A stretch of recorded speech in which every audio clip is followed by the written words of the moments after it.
Hello everybody, how's it going? My name is Cam, and we are back in Amnesia, a machine for pigs. Let's just get on with it.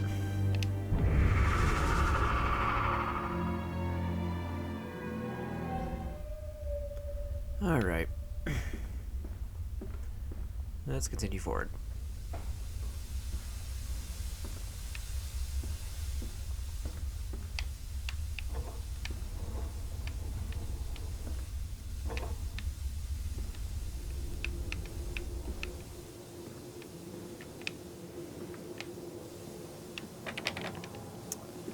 More locked doors, huh?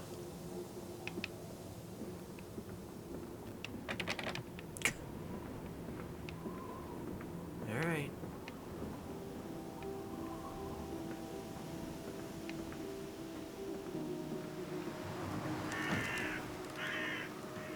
Water in his shoes. Always the water, and the sparks of the embers of the wheels. It's too bony! It's too damn bony!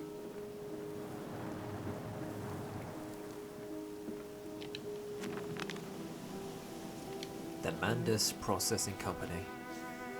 My soul shudders at what I've seen, but at last I've reached the main part of the factory.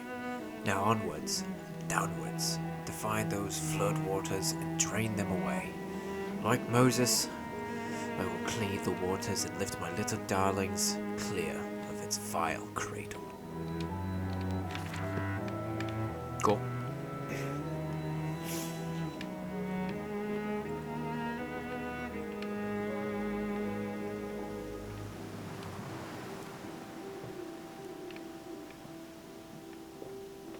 There's not much to really explore, is there?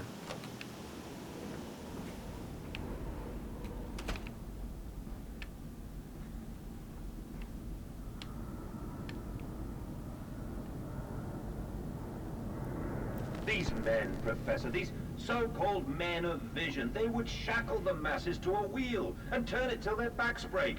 All for that opiate, the lure of profit. These fools who lackey them, these priests, these officials, this government, they make pigs of us all. But what solution, my dear man? How to break a cycle? You cannot simply remove the promise of a better world for these unfortunates. In the workhouses, in the orphanages, the belief in heaven is surely the only succor one can find. We do not need to wait. We can bring forth paradise now. We can speed the passion. With only a small sacrifice, we can hold the apocalypse. With just a small sacrifice, we can free our shackles and deliver them to paradise now. Okay. Piston rooms.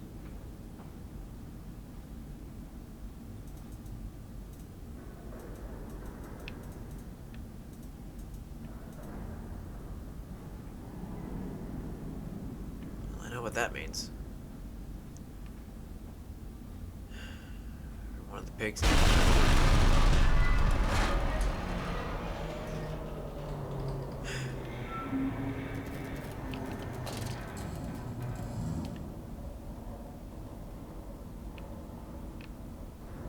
Yikes.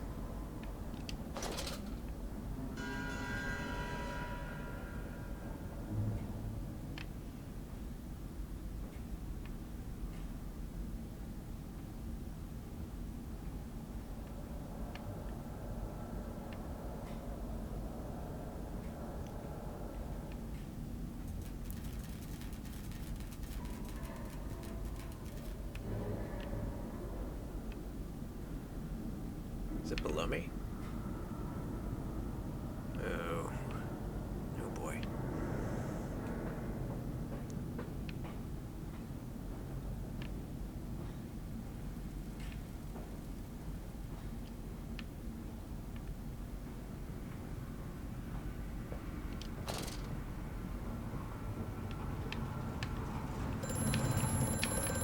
Hear me, Mandus. I am compromised. Our contacts must be brief and occasional. Beware the wretches who populate this compound. The way you seek is under the pistons. When you meet the saboteur, you understand everything.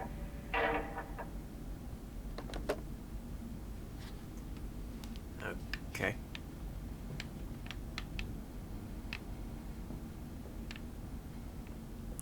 The truck drove by, so that's nice.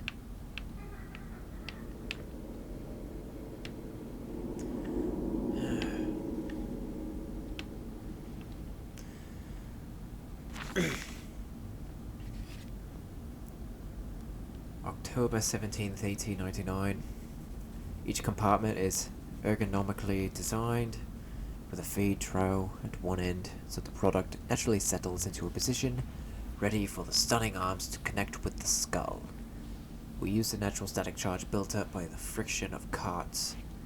Of the carts against the belt to build an electrical charge, which is contained within glass vacuum canisters at the sides of the stunning arm mechanisms and are delivered along the stun arms via copper cabling. We have observed that the artificial lightning contained within these canisters seem to calm the product further. Post-stunning, the line tilts sharply to the vertical, the physics of which tips the stunned product upwards to fall directly onto the hook of the bleeding line. This hook passes normally through the haunch or thigh of the product, and from this point, we dispense with the belt and instead instigate a channeled floor, which creates a funnel allowing blood and byproduct excretions to collect and run into the fluid collection tanks. Okay. See how it was important for me to know that. Whatever.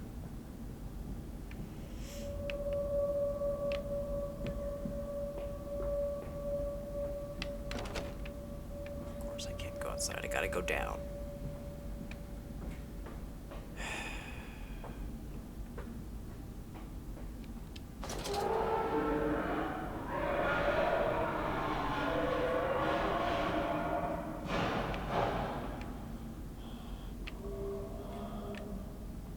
Cool.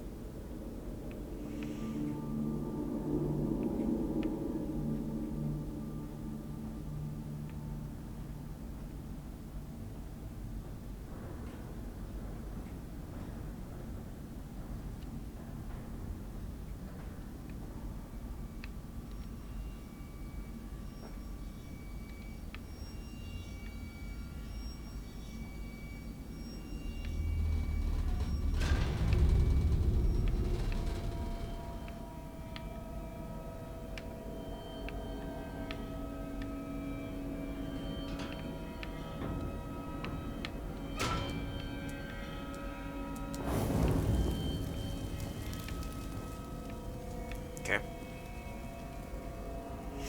So I just need to fill these up. It seems easy enough, but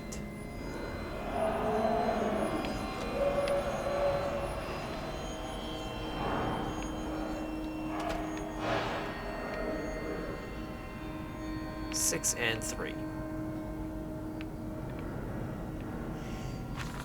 October 18th, 1899, a series of collecting vents have been installed along the ceiling at the edge of the line. In the process of stunning and bleeding, the product often expels sinking vapors from its digestive system, which can be collected, condensed, and used in the methane boiler to drive the engine as a whole. In this way, the more product is processed, the more power becomes available to the machine, and productivity is actually increased. A simple stroke of genius, but one that encapsulates the benefits of self-regulatory automation. Okay.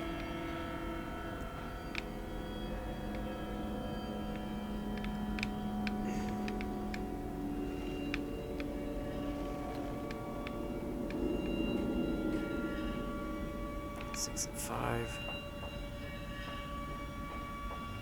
0, 1, 3. 3 is just right here. So it's really 6 that's gonna be the one that's gonna be like, yeah, you gotta go out here with the things.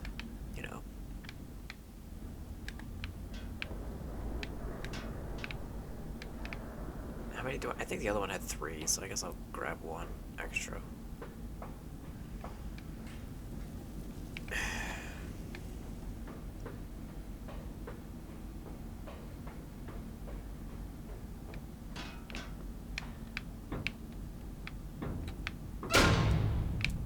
Before I turn that on, I just want to make sure nothing will activate once I do that.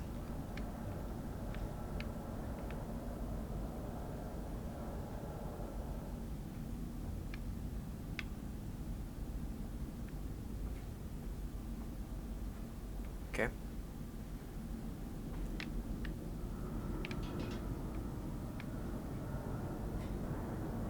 Nothing show up.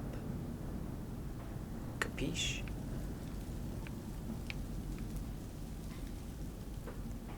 We'll do this outside one first. I feel like there's more danger out here than there is in there.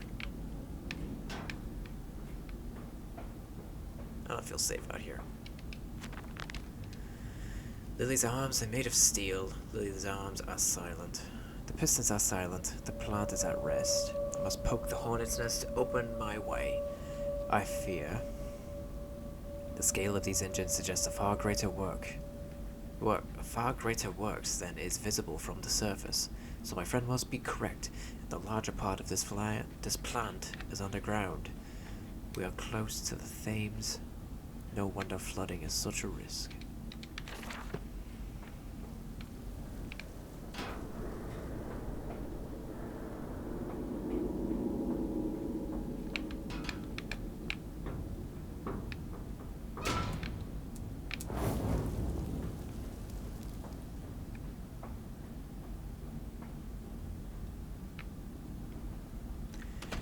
Don't think that was there before, but you know what? Whatever.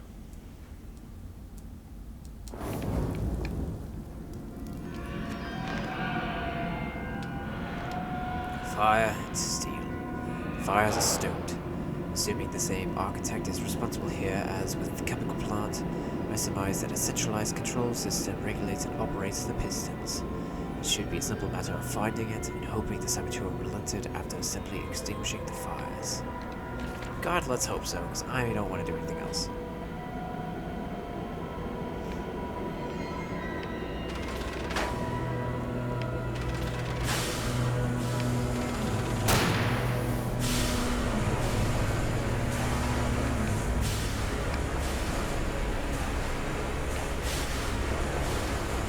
Oh.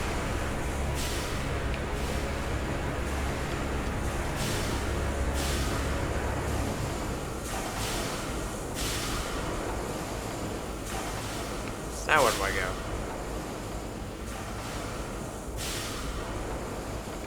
Not that way.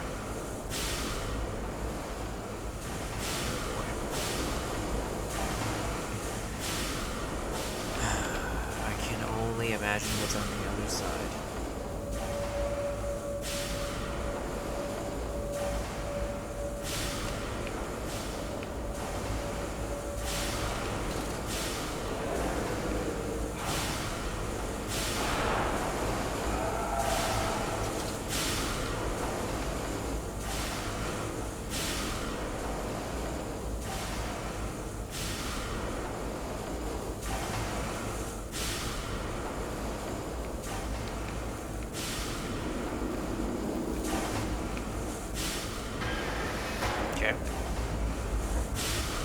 Good.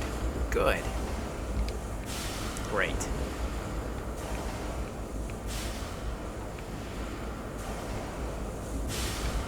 Okay.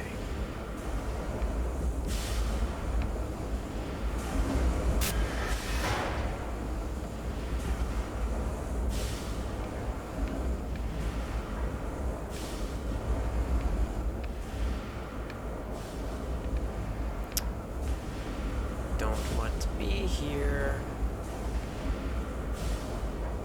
Don't know what's down here.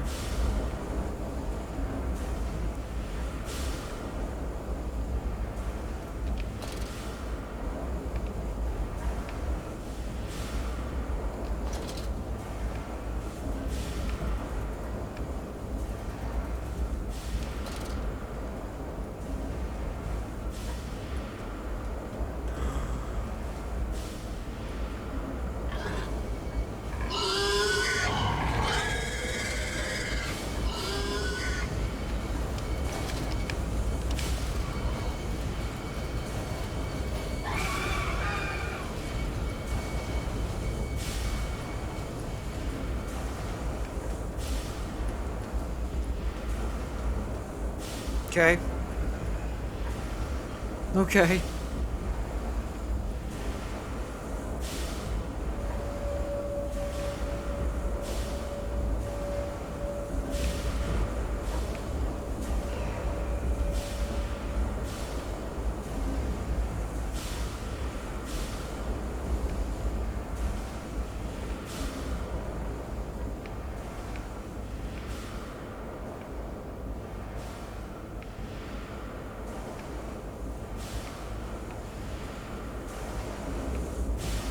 Where am I supposed to go?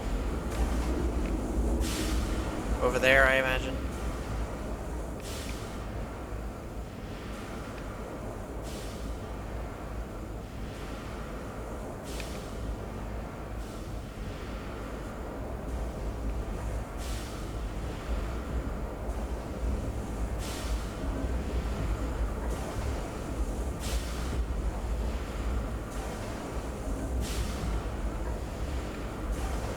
Where did it even come from? What is it? Like, that much isn't really clear. I don't know what they are. I know they're obviously pigs, but how are they made?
Let's just...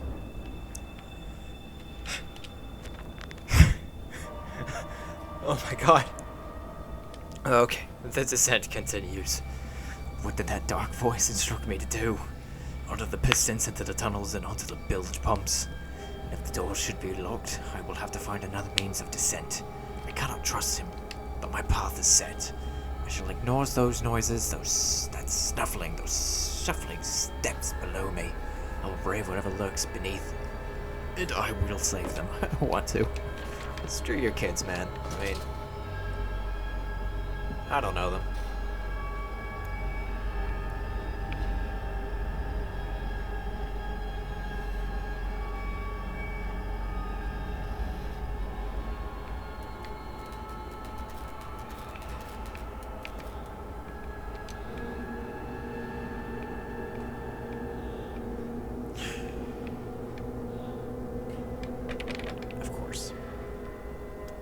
I don't even want to go to the other end. I have to go to the other end. Cool. Okay.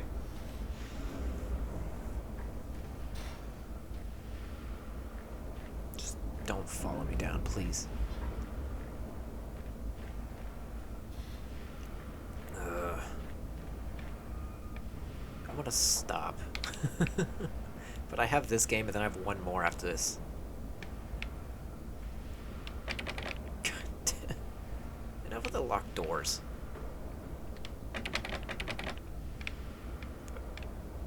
Okay. Well, what the heck am I supposed to do then? April 30th, 1899. The crate arrived this morning, and I had it delivered directly to the workshop. The body is remarkably preserved, although there is a subtle yet nauseating stench of damp and rot. It is humanoid in shape, but has suffered severe skeletal deformity. Remnants of leather straps encase the torso, which is deformed, with evidence of substantial muscle mass and displacement. It is difficult to ascertain whether this unfortunate is the recipient of some barbarous surgery, or was born deformed in an attempt to force its gnarled body into some semblance of humanity was made. What he is, I cannot tell, but I smell the orb upon him. I suspect my great-uncle's presence in this curious condition. So it can be done. We can reshape the body into a tool, accelerate the processes of Mr. Darwin's evolution. But here my great-uncle and I part company. He chose men as the subjects of his experiments. But men are difficult to control, and rotten with sentimentality. No. We require a new creature for our chattels. Loyal, clever, strong, easily sated. So is that a reference to the first game? They had an orb too. Okay. I gotta find some other way. Can't climb up.